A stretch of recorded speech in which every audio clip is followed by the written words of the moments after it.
নমস্কার বন্ধুরা, আমি প্রিয়াঙ্কা। আজকে আমি বানাবো ছোলে পনির রেসিপি। তো চলুন বন্ধুরা, উপকরণগুলো দেখে নিই। আগে থেকে সেদ্ধ করে রাখা ছোলা, পনির, কুচনো পেঁয়াজ, নুন, হলুদ, কাশ্মীরি লাল লঙ্কার গুঁড়ো, ছোলা মশলা, টমেটো পেস্ট, বড় এলাচ, দারচিনি, গোলমরিচ, শুকনো লঙ্কা, তেজপাতা, কুচনো ধনেপাতা, কাঁচা লঙ্কা, আদা আর রসুনের পেস্ট, কস্তুরি মেথি আর তেল। তেল গরম হয়ে গেছে, এখন আমি গরম মশলাগুলো দিয়ে দেবো।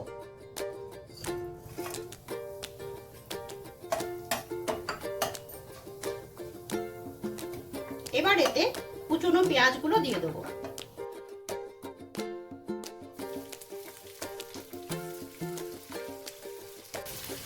পেঁয়াজগুলো হালকা লাল লাল করে ভেজে নেব। পেঁয়াজ হালকা ভাজা হয়ে গেছে, এখন আমি এতে নুন, হলুদ আর কাশ্মীরি লাল লঙ্কার গুঁড়ো দিয়ে খুব ভালো করে মিশিয়ে নেব। স্বাদ অনুসারে নুন, হলুদ,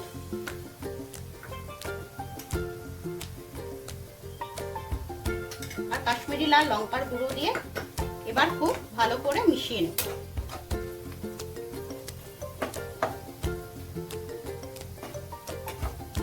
খুব ভালোভাবে মেশানো হয়ে গেছে, এখন আমি এতে টমেটো পেস্ট দিয়ে দেবো। এখানে একটা গোটা টমেটো পেস্ট করা আছে।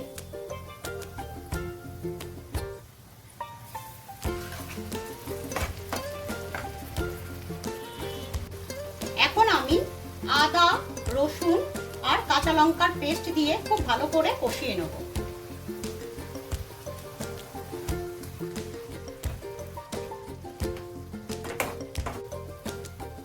মশলা খুব ভালোভাবে কষানো হয়ে গেছে, আর মশলা থেকে তেল বেরোনো শুরু হয়ে গেছে। এখন আমি এতে ছোলে মশলা ওপর থেকে ছড়িয়ে দেব।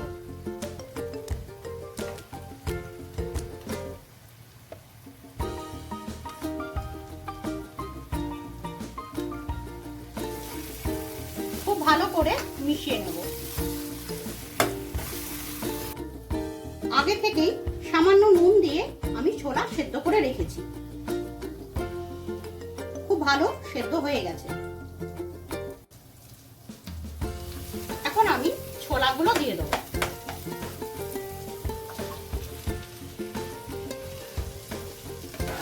খুব ভালো করে এবার আমি মিশিয়ে নেব।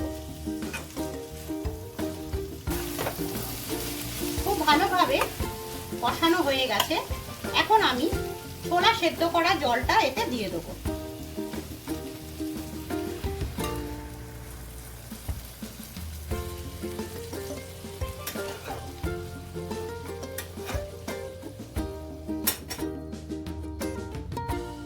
এখন আমি পনিরের পিসগুলো দিয়ে খুব ভালোভাবে মিশিয়ে নিয়ে 10 মিনিট ঢেকে দেবো।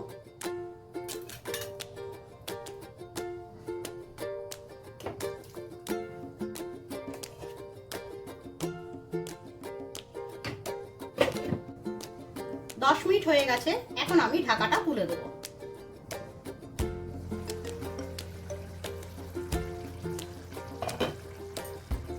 এখন আমি কস্তুরি মেথি হাতে ক্রাশ করে ওপরে ছড়িয়ে দেবো।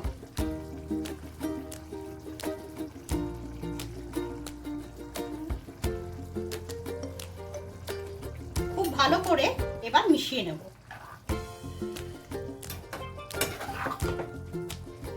এখন আমি আবার 5 মিনিটের জন্য ঢেকে দেবো।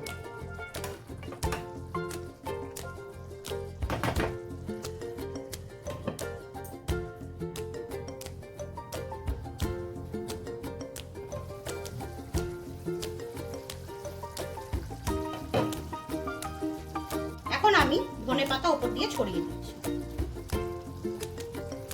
ছোলা পনির রেসিপিটি ভাত, লুচি আর ভটুরার সঙ্গে একদম জমে যাবে।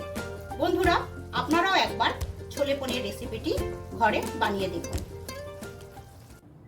ছোলে পনির রেসিপিটি রেডি। আপনাদের যদি আমার এই রেসিপিটি ভালো লাগে তাহলে একটি লাইক, শেয়ার ও কমেন্টসের মাধ্যমে জানাবেন। এরকম আরো অনেক নতুন ভিডিও দেখতে হলে আমার চ্যানেলটিকে সাবস্ক্রাইব করুন। ধন্যবাদ।